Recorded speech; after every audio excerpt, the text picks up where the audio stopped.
مولاي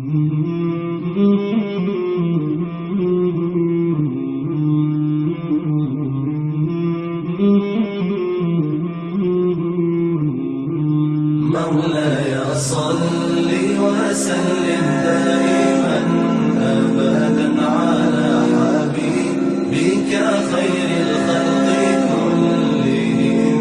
مولاي صل وسلم دائما أبدا على حبيبك خير الخلق كلهم. محمد سيد الكونين والثقلين، محمد سيد الكونين والثقلين والفريقين من عرب ومن عجم. مولاي صل وسلم دائما أبدا على حبيبك خير الخلق كلهم. مولاي صل وسلم دائما أبدا على حبيبك خير الخلق كلهم. أوذيت في الله لم تهزم ولم تهني، أوذيت في الله لم تهزم ولم تهني حتى غادت أمة الإسلام في النجوم. مولاي صل وسلم دائما أبدا على حبيبك خير الخلق كلهم. مولاي صل وسلم دائما أبدا على حبيبك خير الخلق كلهم. حبيب الله رسول الله إمام المرسلين، حبيب الله رسول الله إمام. اب ابو طالب کو یہ جو پورے چین آف ایونٹس تھے وہ بہت پریشان کرنے لگے. ابو جہل کا پتھر پھینکنا، قتل کی پلاننگ کرنا. تو اب ابو طالب نے کیا کیا، بنو مطلب یعنی مطلب کے پورے خاندان اور بنو ہاشم یعنی ہاشم کا پورا خاندان، ان کو بلایا. کس کو بلایا؟ ابو طالب نے بنو مطلب اور بنو ہاشم کو بلایا اور بلا کر کہا کہ ہمیں جو ہے اب محمد صلی اللہ علیہ وسلم کو، یہ بچہ ہماری قوم کا ہے، یہ بچہ ہمارے خاندان کا ہے، اب اس کو پروٹیکٹ کرنا ہماری ذمہ داری ہے. تو سب لوگوں نے ایکسپٹ کر لیا. کس نے؟ کیونکہ اس زمانے کی جب ہم سوشل اور پولیٹیکل اور باقی سارے کنڈیشن لے رہے تھے تب جو ہے کیا تھا کہ کنبے قبیلے کے ٹوورڈ لو، محبت، افیکشن، یہ سب جذبہ، یہ سب اتنا زیادہ تھا کہ صحیح ہو یا غلط ہو، اپنے گھر والوں کو، اپنے کنبے کو، اپنے لوگوں کو ہم کو کیا کرنا ہے، سپورٹ کرنا ہے، ان کو ہیلپ کرنا ہے. تو اب اسی طرح بنو مطلب اور بنو ہاشم کو ابو طالب نے بلایا اور کہا کہ یہ لڑکا ہمارے خاندان کا ہے، اس کو پروٹیکٹ کرنا ہماری ذمہ داری ہے. تو سب لوگوں نے اس چیز کو ایکسپٹ کر لیا سوائے ابو لہب کے. سب نے ایکسپٹ کیا، سب نے سپورٹ کیا، چاہے وہ ایمان لے کر آئے ہو یا چاہے وہ ایمان لے کر نہیں بھی آئے ہو، ابھی بھی شرک پر تھے، لیکن سب نے مل کر ٹھان لیا، سب نے مل کر وعدہ کیا کہ نہیں، اب محمد صلی اللہ علیہ وسلم کو ہم کو پروٹیکٹ کرنا ہے کیونکہ یہ ہمارے گھر کا بچہ ہے. کبھی کیا کرتے، آپ صلی اللہ علیہ وسلم کے بستر پر کسی کو سلاتے، کبھی الگ الگ طرح کی تدبیروں سے، الگ الگ طریقوں سے آپ صلی اللہ علیہ وسلم کو پروٹیکٹ کرتے. اب قریش کو آ گیا غصہ. قریش نے کیا کیا کہ ان کی پارلیمنٹ میں ایک بل پاس کروایا کہ بنو ہاشم اور بنو مطلب اس طرح محمد صلی اللہ علیہ وسلم کو پروٹیکٹ کرتے ہیں. تو اب کیا کریں گے؟ اب بنو ہاشم اور بنو مطلب چاہے اس میں سے کوئی ایمان لایا ہو یا چاہے اس میں سے کوئی ایمان نہیں لایا ہو، ایکسپٹ ابو لہب، پورے بنو مطلب اور پورے بنو ہاشم کا ٹوٹل سوشل بوائکاٹ. کیا کرنا ہے ان کو؟ Total social boycott. نہ ان میں کوئی شادی کرے گا، نہ ان میں کوئی بزنس کرے گا، نہ ان کے ساتھ کوئی لین دین، نہ ان کے ساتھ کوئی اٹھے گا بیٹھے گا، نہ ان سے کوئی ملے گا، نہ ان کے کوئی گھر آنا جانا ہوگا، نہ ان سے کوئی بات چیت ہوگی۔ ان کے ظلم کی انتہا دیکھیے کہ قریش نے اپنی پارلیمنٹ میں ایک بل پاس کروایا کہ بنو ہاشم اور بنو مطلب ان کے پورے خاندان کا ٹوٹل سوشل بائیکاٹ، چاہے وہ انسان ایمان لانے والا ہو یا چاہے نہ لانے والا ہو، اب اس خاندان میں نہ ہم شادی کریں گے، نہ ان سے بزنس کریں گے، نہ اٹھیں گے بیٹھیں گے، نہ ملیں گے، نہ ان کے گھر کوئی آئے گا، نہ ان سے کوئی بات چیت کرے گا، جب تک کہ محمد صلی اللہ علیہ وسلم کو ہمارے حوالے نہ کر دے۔